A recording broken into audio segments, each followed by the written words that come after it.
শ্ৰদ্ধাৰ ৰাইজ, যোৰহাটৰ জেল অকল যোৰহাটৰ বাবে নহয়, অসমৰ স্বাধীনতা সংগ্ৰামৰ এক স্বৰ্ণীল ইতিহাস এই যোৰহাট জেলত সন্নিবিষ্ট হৈ আছে।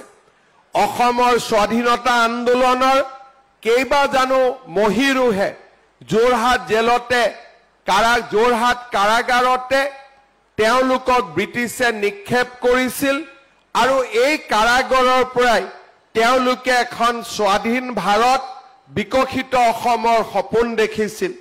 শ্বহীদ কুশল কোঁৱৰে দেশ মাতৃৰ বাবে হাঁহি মুখে এই কাৰাগাৰতেই নিজৰ জীৱন জাতি আৰু জননীৰ বাবে আত্ম উৎসৰ্গা কৰিছিল।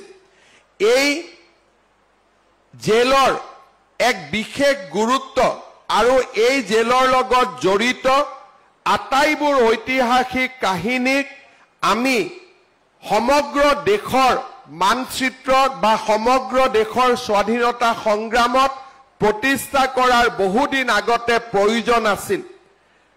মুখ্যমন্ত্ৰীৰ দায়িত্ব লৈয়ে 2021 চনত গুৱাহাটীত মই প্ৰদান কৰা স্বাধীনতা দিৱসৰ প্ৰথমটো ভাষণতে যোৰহাট জেলত আমি এক ঐতিহাসিক স্বাধীনতা সংগ্ৰামৰ উদ্যান হিচাপে নিৰ্মাণ কৰাৰ সংকল্প ঘোষণা কৰিছিলোঁ।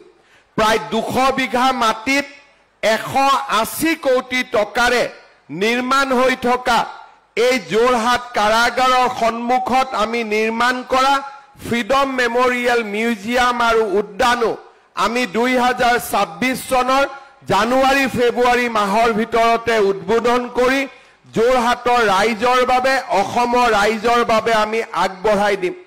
কুশল কোঁৱৰে যি ফাঁচী কাঠত উঠি নিজৰ প্ৰাণ জাতিৰ বাবে আত্ম উৎসৰ্গা কৰিছিল, সেই হেঙিং পইণ্ট ৰাইজে এতিয়া উদ্যানখনৰ অংশ হিচাপে পৰ্যবেক্ষণ কৰিব পাৰিব আৰু আন আন স্বাধীনতা সংগ্ৰামী থকা চেলসমূহো তেখেতসকলে নিজে প্ৰত্যক্ষ কৰিব পাৰিব।